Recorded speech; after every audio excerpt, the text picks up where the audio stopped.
क्योंकि हम आदमी बहुत अच्छे हैं।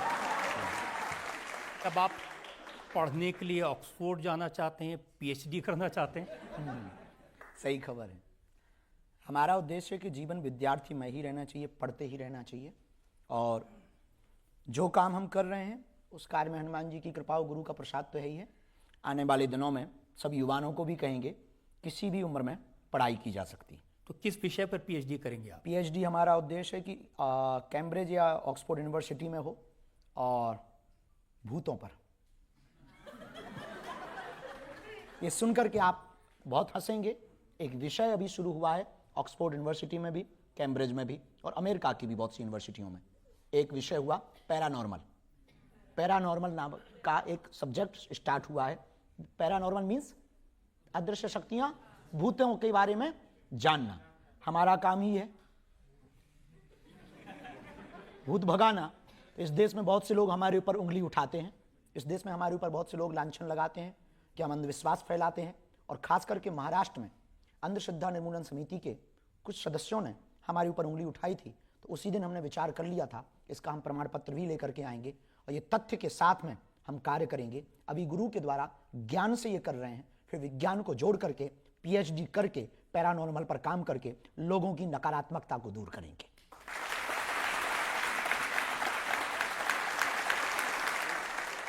देखिए, आजकल बहुत सारे लोग ये जब आपकी विदेश यात्राएं देखते हैं, आपकी ये गाड़ियां देखते हैं, लोग कहते हैं ये अब ये अमीरों के गुरु हो गए हैं, गरीबों से नाता टूट गया इनका। वाह, गरीबों से नाता तोड़ेंगे तो जी नहीं पाएंगे, क्योंकि हमारी जिंदगी गरीबी थी, आज भी वही है, कल भी वही है। जब तक जिएंगे जैसे कल थे वैसे ही रहेंगे। हाँ, लोग मिलने आते हैं तो कुछ मजबूरियां जरूर होती हैं। हमने कभी अपने जीवन में बदलाव नहीं किया।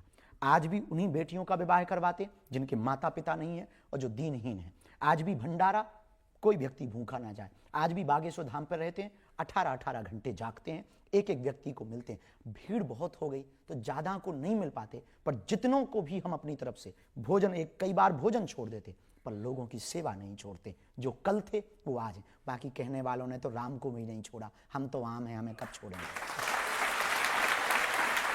देखिए, अखिलेश यादव की बात सुन रहा था, वो कह रहे थे कि अगर आपको बागेश्वर बाबा की कथा करानी हो तो 50 लाख रुपए खर्च करने पड़ते हैं। गरीब आदमी तो हैसियत ही नहीं है उनसे कथा करवाने की। हम उनको निवेदन करना चाहेंगे आपकी अदालत के माध्यम से कि दक्षिणा हम लेते हैं, इसमें कोई संदेह नहीं, पर जितनी उन्होंने कही है उतनी अभी तक हमें मिली नहीं। उनसे हम कहेंगे कि उनकी श्रद्धा यदि जगे, हमारी कथा करवाएं। हम उनके गांव में जहां वो कहेंगे वहां आएंगे, टेंट भी अपना लाएंगे, साउंड भी अपना लाएंगे, यजमान उनको बनना पड़ेगा, 1 रुपया दक्षिणा नहीं लेंगे और कथा सुना करके जाएंगे। आदिवासियों की कथाएं, आदिवासी क्षेत्रों में जाकर के उनको यजमान बना करके अपने टेंट लगाकर, अपना साउंड लगा करके कथा की। ये इसका गुणगान नहीं उन्होंने आज तक किया। हमने आज, हां, दक्षिणा लेते हैं, हमारी 2 मजबूरी है, जिस कारण से, एक कैंसर हॉस्पिटल की मजबूरी। हमारा क्षेत्र बहुत पिछड़ा बिछड़ा है, वहां बहुत गरीबी है और लोग आस्था के नाम पर धर्मांतरण करते हैं वहां पर। तो हम चाहते हैं हम मंदिर बना करके नहीं, जीते जी अस्पताल बना करके मरे। दूसरा, अन्नपूर्णा भंडारा। यदि देखो, हमारे पिताजी तो मुख्यमंत्री नहीं थे, तो अब व्यवस्था चलानी है तो दक्षिणा तो लगेगी। कोई श्रद्धापूर्वक दे देता है तो हम मना नहीं करते, लेकिन यदि कोई इस देश का व्यक्ति इतना अमीर दिल का हो, जिसका जमीर जागे, हमारे कैंसर हॉस्पिटल और हमारे अन्नपूर्णा की सेवा का संकल्प ले ले और वो करने को तैयार हो, हम आपकी अदालत में ताल ठोक करके वो हनुमान जी लेकर के आए हैं। इनकी कसम खाकर कहते हैं, जब तक जिएंगे 1 रुपया अपनी जेब में नहीं लेंगे, उसको ही देंगे। बस ये 2 सपने वो पूरे कर देवे, हमें कोई अपेक्षा नहीं है। हमारा भजन, हमारी कथा, हमारे प्रवचन कभी भी धन के लिए नहीं है। हां, अब कोई देता है तो सदुपयोग में लगाने की प्रेरणा यदि दे दी जाए तो क्या बुराई है। इस देश में नाचने वाले करोड़ों लेते हैं, और नेता भी तो अपनी वेतन लेते हैं और घूसखोरी अलग से लेते हैं। देखो, दूध का धुला कोई नहीं है, लेकिन दक्षिणा लेकर के यदि कोई बेटियों का घर बसाए, दक्षिणा लेकर के भंडारा करवाए, दक्षिणा लेकर के यदि कैंसर हॉस्पिटल बनाए, तो हमें लगता है ये बेहतर कार्य है, इस देश में प्रत्येक व्यक्ति को करना चाहिए। आपने इतनी उत्तम बात कही है और वाकई में सबको ये करना चाहिए। दान दक्षिणा का अगर इस्तेमाल हम लोगों को शिक्षा देने में, इलाज कराने में कर सके, इससे अच्छी कोई बात नहीं है। आपकी अदालत में अगला इल्जाम। आपकी अदालत में बागेश्वर धाम के प्रमुख पंडित धीरेन्द्र शास्त्री पर आरोप है कि ये लोगों को गुमराह करते हैं। मैंने आपके प्रवचन सुने हैं, वहां पर बड़े यंग नौजवान लड़के लड़कियां रहते हैं। आप उनको बताते हैं कि घर कैसे बसाना है, गृहस्थी कैसे चलानी है। अब आप तो घोड़ी चढ़े नहीं, दूल्हा बने नहीं, शादी की नहीं, आप कैसे घर गृहस्थी की बातें बताते हैं लोग? दूसरों के अनुभव से। खुद आदमी खुद की बारात नहीं गया तो इसका मतलब ये थोड़ी कि बारात का ज्ञान नहीं है। दूसरों की तो गए हैं, दूसरों को घोड़ी चढ़ते देखा है, दूसरों का घर बसते देखा है, उजड़ते भी देखा है। लोग हमारे पास कहानियां आके सुनाते हैं। हमारा काम ही है स्टोरियां सुनना और सुनाना।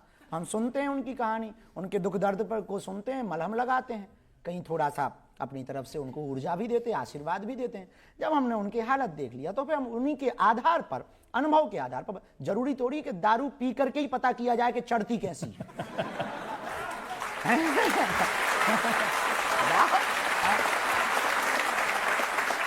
कोई पी के गिरे तो भी पता कर लेना चाहिए ऐसे चढ़ती है। मैं देखा कि ऑनलाइन पर किसी ने शादी कर ली, उसको आपने सलाह दी कि अब आगे क्या करना है? हाँ, वो एक लफड़ा हुआ कि एक यजमान जी के घर पे हम गए थे, तो वो बड़े भारत के बहुत नामचीन हैं और उनके यहाँ रुके, तो ऊपर की मंजिल में रुके थे। तो उन्होंने कहा सुबह सुबह कि हम आपकी आज्ञा हो तो पंडित जी आए तो हम एक विवाह संपन्न करा के आते हैं। तो हमका किसका? बोले यजमानी जी के बेटे का। हमका करा दो। तो जैसे ही हम नीचे उतरे चाय वाय पीने, तो हमने कहा कि भैया कहाँ है लड़का बहू? बोले लड़का तो ये है, बहू तो विदेश में। तो हम कहा शादी कब हुई? बोले अभी। हम कहा हुई कैसे? बोले ऑनलाइन। हम कहा बेटा ऑनलाइन कैसे? बोले वीडियो कॉल पर। तो हम कहा गजब। हम कहा भाई ये सिस्टम क्या है? बोले यहाँ आगी जला दी, वहां आगी जला दी, वहां फेरे करवा दी, यहाँ लड़का फेरे ले रहा, वहां लड़की फेरे ले। हम कहा बहुत बढ़िया, फ्लिपकार्ट से लड़का मंगवा ले। और क्या करें? तो ये फिर हमने उनको डांटा कि हमारी शास्त्रीय परंपरा के विरुद्ध है, सनातनीय परंपरा के विरुद्ध है। ठीक है, कोई विशेष मजबूरी हो। अब वो बोले 6 महीना बाद वीजा का हो पाएगा। हम कहा 6 महीना बाद रोक लो। जब तुम 20 साल रुक सकते तो 6 माह नहीं रुक सकते। ये कौन सी मजबूरी है? तो फिर इस बात में हमारा कहना, इस कहानी के पीछे जो सारांश है वो ये है, अपनी संस्कृति नहीं भूलनी चाहिए। भागती दौड़ती जिंदगी में, AI के जमाने में HI नहीं भूलना चाहिए, हिंदुत्व परंपरा को नहीं भूलना चाहिए। अब आपकी ऐसी बातें सुनते हैं ना तो फिर लड़कियां कहती हैं आप बहुत क्यूट हैं। एक लड़की ने कहा कि YouTube पर आपको देखकर मैं शर्मा गई। बच के रहें, रक्षाबंधन पे आ जाएं वो मिले। हमको तो देखो चोर को खांसी और साधु को दासी फांसी लगवाती है, इसलिए बच के रहना चाहिए। जितना दूरी डिस्टेंस हो उतना ही बढ़िया। सबके प्रति आदर है, हम जैसे हैं वैसे हैं, और अच्छा दिखना कोई बुरी बात थोड़ी। एक लड़की ने शेर लिखा कि तू है तो दिल धड़कता है, तू है तो मेरी आस चलती है।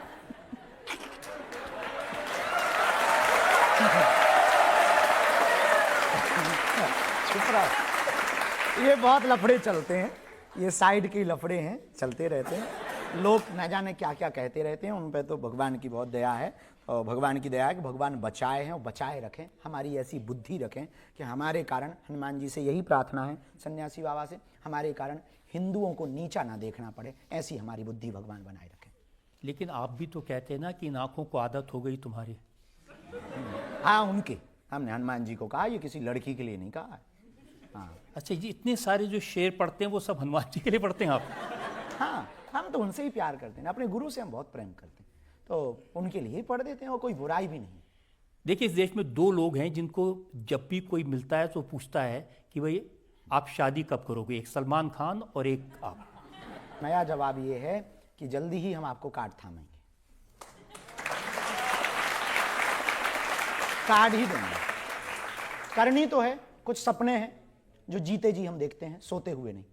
हॉस्पिटल का सपना है, हिंदू राष्ट्र का सपना है, हिंदुओं को जगाने का सपना है, युवाओं को सात्विक बनाने का सपना है, नशा मुक्त राष्ट्र बनाने का सपना है, इस देश में तलवारों की क्रांति नहीं विचारों की क्रांति लाने का सपना है। ये सपने हमारे चल रहे हैं, इन्हें हमने खुली आंखों से देखा है। पहले हमें ये करना है, गृहस्थ जीवन में माता पिता की आज्ञा से जाना है, और कोई बुराई भी नहीं, जाना भी चाहिए, कोई बुराई। कल के दिन सन्यास लेकर के यदि गृहस्थी बनेंगे तो पाप होगा, गृहस्थ होकर के सन्यासी बनेंगे तो ये मर्यादा है। अब शादी तो करनी पड़ेगी क्योंकि नरेंद्र मोदी ने आपकी पर्ची निकाल दी शादी की। जी, प्रधानमंत्री जी ने, बहुत सरल है, अद्भुत है।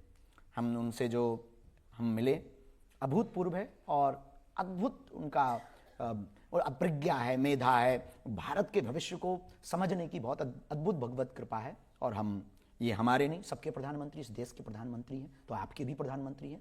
ये गौरव की बात है कि हम लोगों ने ऐसा प्रधानमंत्री पाया है जो देश की गति की प्रगति उस गति के साथ पहुंचा रहे हैं, बुलेट ट्रेन की तरह। अब ये तो कमाल आपने किया ना कि राष्ट्रपति भी और प्रधानमंत्री भी दोनों बागेश्वर धाम आ गए, जिनके पहले वीडियो चलते थे फर्जी। ये भगवान की कृपा है, बालाजी की। ये हमारा प्रभाव नहीं, ये हनुमान जी का प्रभाव है, उस भूमि का प्रभाव है, गड़ाग्राम की भूमि का प्रभाव, बुंदेलखंड का प्रभाव है, बागेश्वर हनुमान जी का प्रभाव है, और प्रधानमंत्री जी का भविष्य के प्रति एक बड़ा विजनरी जो है, उसके कारण ये सब संपन्न हो पाया है। और उसी के कारण ये सब हो पाया है कि बालाजी ने कृपा की। छोटे से गांव में 3 दिन के अंदर 23 फरवरी को प्रधानमंत्री जी आए कैंसर हॉस्पिटल के भूमि पूजन के लिए, 26 फरवरी को राष्ट्रपति, महामहिम राष्ट्रपति महोदया पहुंची बेटियों के विवाह के लिए। तो जो पुण्य के कार्य, जो सेवा के कार्य चल रहे हैं, तो उन कार्यों में बालाजी के दर्शन करने उनके प्रभाव से पहुंचे, हमारे नहीं। मुझे ध्यान है पिछली बार जब आपकी अदालत में आप आए थे तो मैंने आपको कहा था कि मोदी जी के फर्जी वीडियो चल रहे हैं बागेश्वर धाम आने के। अब रियल हो गए, लोग चला देते हैं, कुछ भी डाल देते हैं। हम तो बहुत परेशान हैं इन सबसे। रोज तो हमारी शादी करवा देते हैं, और रोज कहीं सांप बना देते हैं, कहीं बंदर भेज देते हैं, कहीं कुछ कर देते हैं। हम तो इतने पक गए, और हर बार हमारी लड़की बदल देते हैं, और इतने पक गए। कहीं कह देते हैं लो बाबा को पुलिस ने पकड़ लिया, कहीं कह देते हैं लो बाबा ने ऐसा कर दिया, अब कहीं कह देते हैं बाबा लो विदेश में फंस गया, अब बुरे फंसे बागेश्वर बाबा, ऐसे बना के। हमें यही समझ में नहीं आता हम फंसे काहे में। तो ये AI से बनते हैं सारे।